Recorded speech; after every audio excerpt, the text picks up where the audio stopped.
साधु संत भी राजनीतिक पार्टियों में बटे हुए हैं क्या, कि ये बीजेपी के साधु संत हैं, ये कांग्रेस के साधु संत हैं? क्योंकि यहाँ बहुत सारे साधु संतों से हमने सवाल पूछा शंकराचार्य स्वरूपानंद सरस्वती का, तो उन्होंने कहा वो तो कांग्रेस के बाबा हैं, वो तो दिग्विजय सिंह के गुरु हैं, आप उनकी बात क्यों कर रहे हैं? नहीं, देखिए, शंकराचार्य जी अत्यंत आदरणीय पुरुष हैं हमारे लिए, चारों शंकराचार्य, मैं स्वयं एक आचार्य हूँ, तो जितने आचार्य हैं, मठाधिपति हैं, शीर्षस्थ संत हैं, अथवा सामान्य भी सन्यासी, यति योगी कोई है, और कोई राम भक्त, क्या कोई सामान्य व्यक्ति भी, हम तो सबका आदर करने वाले प्राणी हैं।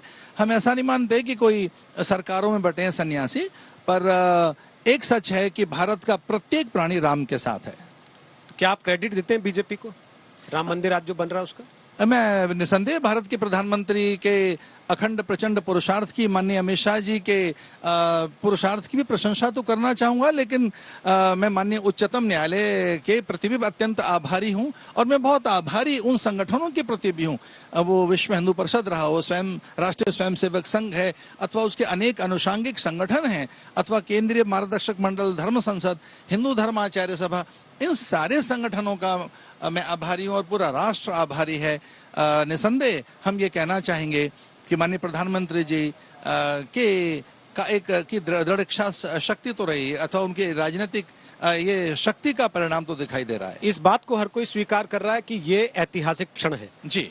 500 वर्षों के संघर्ष के बाद राम मंदिर का भूमि पूजन ऐसी स्थिति में हो रहा है कि इसके बाद मंदिर का निर्माण प्रारंभ हो जाएगा। जी। ऐसा मौका सदियों में एक बार आता है, वहां प्रधानमंत्री होंगे, वहां संघ प्रमुख होंगे, लेकिन शंकराचार्यों में से कोई नहीं होगा। फिर देखिए, ये एक प्रकार से उनके व्रत और नियम उपवास के कारण भी वो कदाचित अपनी मर्यादाओं के साथ बंधे हैं, अन्यथा तो आमंत्रण तो सबके लिए गया है। तो क्या उनका नहीं होना ये टाला जा सकता था? क्योंकि बहुत से लोग इस बात को लेकर भी सवाल उठा रहे हैं कि चातुर्मास में ही क्यों, जब देवशयन चल रहा है तभी क्यों? देखिए, मैं इस बात को मानता हूं कि चातुर्मास काल में कई वर्जनाएं रहती हैं। मैं ये भी मानता हूं चातुर्मास काल में सन्यासी एकीकृत होकर पूजा पाठ, धर्म ध्यान अथवा स्वाध्याय में रहते हैं, वे वेदाध्ययन करते हैं, अथवा समाधिस्थ रहते हैं। लेकिन जैसा आप भी मान रहे हैं, पूरा संसार मान रहा है, ये बड़े संघर्ष के बाद की फलश्रुति है। ये जो फलादेश हमारे हाथ लगा है, इस फलादेश में हम कोई केवल चातुर्मास और श्रावण भाद्रपद अथवा किसी एक काल को नहीं बांध सकते। चूंकि राम अजेय पुरुष है, वो अनंत है, और जीव की अगर कोई स्वाभाविक मांग है तो वो अनंतता को अर्जित करना ही है, अजेय होना है, अनंत होना है। तो जब एक लंबे संघर्ष के बाद हमारे दिन हाथ लगा हो, तब हम चातुर्मास की मर्यादाएं, भाद्रपद अथवा अन्य तिथियों को हमने बहुत गौण कर दिया है।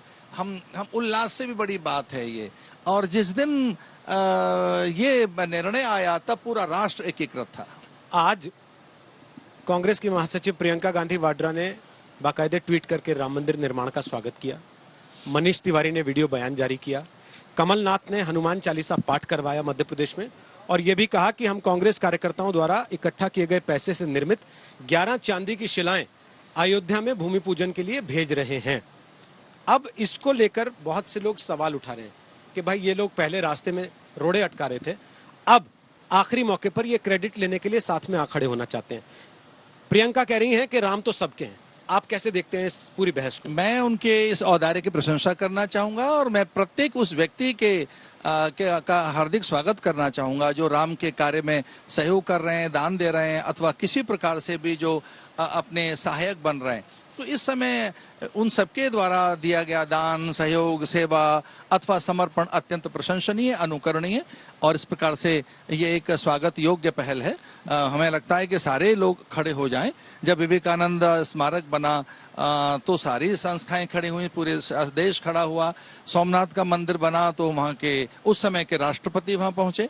तो ये कैसा हो रहा है कि ये केवल राम का ही मंदिर नहीं बन रहा है, ये राष्ट्र मंदिर है। ये भारत माता की अस्मिता और उनकी गौरव गाथा का एक अध्याय यहाँ लिखा जा रहा है। ये एक ऐसी बात है कि पूरी भारतीय संस्कृति और सभ्यता और उसकी संवेदना अथवा संस्कारों का एक प्रचंड जाज्वल्यमान एक केंद्र बन रहा है। तो कुछ राजनीतिक दल अपना अगर इसमें सहयोग कर रहे हैं तो सच में वो प्रशंसा के पात्र हैं। भले उन पे पूरी लड़ाई के दौरान आप ये आरोप लगाते रहो कि इन्होंने ही अड़ा के रखा था, वरना तो कब कब। देखिए, हम सभी लोगों का इसलिए भी यहाँ स्वागत करना चाहते हैं कि जो राम के काम में आए, जो राम के लिए जुड़ जाए, फिर वो उससे बड़ी बात क्या हो गई।